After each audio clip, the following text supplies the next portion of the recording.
Hey, salut, c'est Léo, ça dit quoi? C'est que le début, c'est le commencement de la fête pour M. Attal et pour M. Macron. On va monter à Paris, moi j'ai des tracteurs qui sont prêts.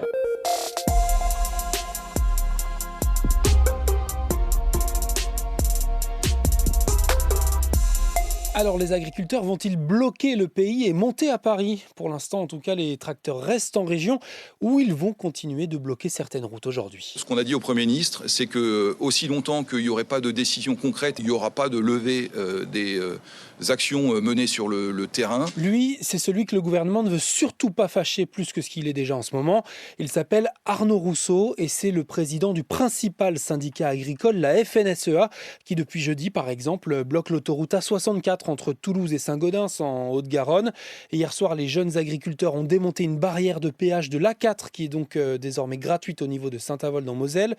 Une grosse mobilisation avec près de 500 tracteurs est également prévue ce mardi sur cette même autoroute dans Strasbourg. La circulation qui sera aussi perturbée dans l'Oise ou encore à Agen. Ils font ça en signe de protestation. Ils veulent changer le monde. Changer le monde. Quelle drôle d'idée. Il est très bien comme ça, le monde, pourquoi changer? Alors, 3 messages ont été passés au Premier ministre hier soir. Il y a trop de réglementations, y compris environnementales. Les revenus des agriculteurs sont trop bas et la dignité du métier pas assez défendue.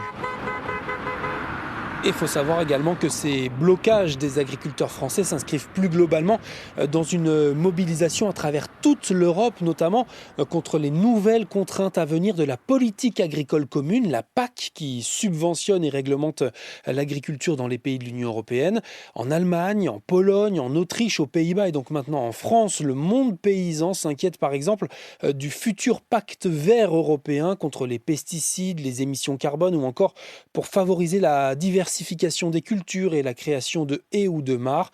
Et comme on n'est plus qu'à 4 mois et demi des élections européennes, les agriculteurs entendent faire pression sur les politiques. Le ministre de l'Agriculture français, Marc Fesneau, a promis des premières annonces dans les tout prochains jours, dès cette semaine. Je te tiendrai au courant dans Ça dit quoi. Alors il y a déjà les heures non remplacées, le lycée Stanislas, ça contourne aussi Parcoursup pour son fils. Du coup, on en est à combien de polémiques déjà pour la ministre de l'Éducation et des Sports, Amélie Oudéa-Castéra? Ça fait beaucoup là, non? Eh ouais, encore une. La ministre est cette fois mise en cause dans le rapport d'une commission d'enquête parlementaire sur des dysfonctionnements au sein des fédérations sportives françaises. En cause déjà son salaire lorsqu'elle était directrice générale de la Fédération française de tennis, 500 000 € annuels qu'elle regretterait presque depuis qu'elle ne gagne plus que 10 000 € bruts par mois en tant que ministre. Si je rapporte ma rémunération actuelle au volume d'heures que chaque semaine je m'enfourne en bossant jour, nuit, week-end, je ne suis pas bien payée. Et dans leur rapport, les députés alertent également sur l'ampleur des violences sexuelles dont les fédérations sportives n'ont pas pris la mesure. Ils appellent notamment à la création d'une autorité indépendante pour la protection de l'éthique du sport. Mais sur ça, la ministre ne répond pas. Elle dénonce un rapport militant. Sur la tête de ma mère, j'ai rien vu, rien entendu, monsieur le commissaire, je le jure. Bon, en attendant d'en savoir plus sur ces affaires extrasportives, je peux quand même te parler du terrain avec cette qualification hier soir de l'équipe de France de handball pour les demi-finales de l'Euro. Victoire 33-28 contre l'Autriche. Les Bleus toujours invaincus qui retrouveront donc vendredi en demi les tenants du titre suédois. Et puis je voulais aussi te parler de cette réaction des supporters en Côte d'Ivoire. Dépités après la défaite de leur équipe 4-0 contre la Guinée équatoriale. 2 défaites en 2 matchs et les éléphants sont désormais quasiment éliminés de leur Coupe d'Afrique des Nations disputée à domicile. Et puis maintenant, imagine un mix de Pokémon, Zelda et Fortnite. C'est le combo gagnant d'un nouveau jeu qui cartonne sur Steam alors que ce n'est qu'une version test. Palworld, surnommé le Pokémon avec des armes, est déjà vendu à plus de 5 millions d'exemplaires en à peine 3 jours. C'est le jeu le plus streamé sur Twitch. Mais attention, il faut quand même dire que le studio derrière ce jeu, Pocket Pair, inspire tout sauf la confiance. Son autre gros jeu est toujours en version test depuis 2020.